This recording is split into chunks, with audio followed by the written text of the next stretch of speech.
I'll never forget the moment my phone lit up with her text. Meeting tonight, might sleep at the office. My heart sank, but I typed back, I'll bring coffee for you and Jake. I didn't know why I said it. Maybe I was testing her. Maybe I just wanted to believe everything was still okay. My name's Ethan, and I've been married to Clara for 7 years. We met in college, back when life felt like a wide-open road. She was the girl who laughed too loud at bad jokes, the one who dragged me to late-night diners for milkshakes when we should have been studying. I fell for her warmth, her spark, the way she made every moment feel alive. We built a life together. A cozy apartment, weekend hikes, lazy Sundays with pancakes and playlists. It wasn't perfect, but it was ours. Clara worked long hours as a marketing manager, always chasing the next big project. I was a graphic designer freelancing from home, which gave me time to notice the little things like how her smile started fading, how her late nights got later. It started small. She'd come home exhausted, barely talking, her eyes glued to her phone. I'd ask about her day and she'd mumble something vague like, just work stuff. I didn't push. I trusted her. But then the texts got shorter, her excuses flimsier. Staying late again. Don't wait up. I'd lie in bed staring at the ceiling, the quiet hum of our apartment feeling louder than ever. I told myself it was just work stress. Clara was ambitious, she always had been. But deep down something gnawed at me, a whisper I couldn't shake. One night I saw her phone light up while she was in the shower. A name flashed, Jake. Her coworker. I didn't snoop. I'm not that guy, but the name stuck. Jake, the guy she mentioned casually, the one she worked with on big projects. I started noticing how often his name came up. Jake had this idea. Jake said we should. It was always Jake. I'd smile, nod, but my stomach twisted.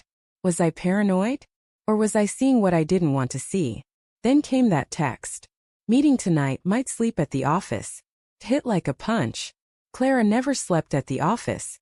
She'd always come home, even if it was 2 a.m., collapsing into bed with a tired sigh. I stared at her message, my thumb hovering over the keyboard. I wanted to ask why? What's going on? But instead I typed, I'll bring coffee for you and Jake. I don't know why I added his name. Maybe I wanted her to correct me, to say no, just me. She didn't. Her reply was a quick thanks, love you. I couldn't sleep that night.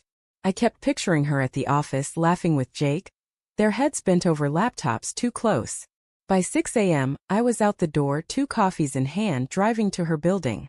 My heart pounded as I walked through the glass doors, the security guard giving me a nod.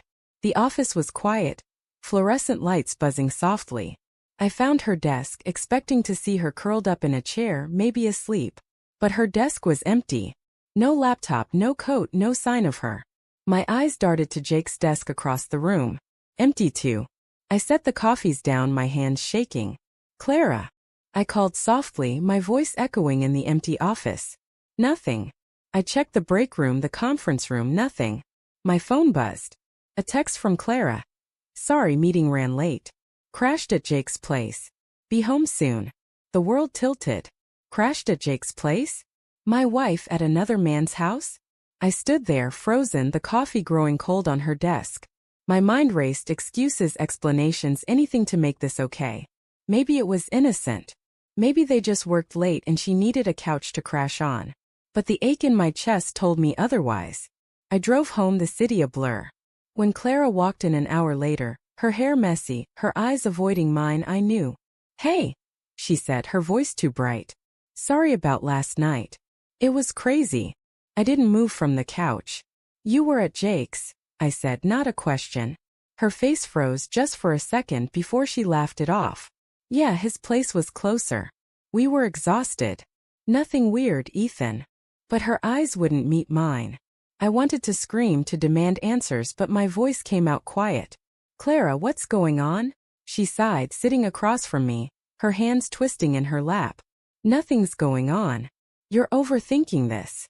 But her voice cracked, and that's when I saw it. The guilt in her eyes, the weight she'd been carrying. I pressed, my voice steady but breaking inside. Tell me the truth. Please. The room went silent, the kind of silence that suffocates. Then she looked down, tears spilling.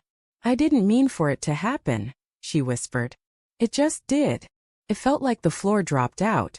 She told me everything, how it started with late night talks, how Jake listened when she felt I didn't, how one night turned into something more. Each word was a knife, carving away the life I thought we had. I didn't yell. I didn't cry. I just sat there, numb as she sobbed, saying she was sorry, that she loved me, that she didn't know how to fix it. I wanted to believe her, but all I could see was her at Jake's, in his arms, while I was home waiting with coffee. The days after were a haze. Clara moved out to her sister's, saying she needed space to figure things out. I didn't fight it.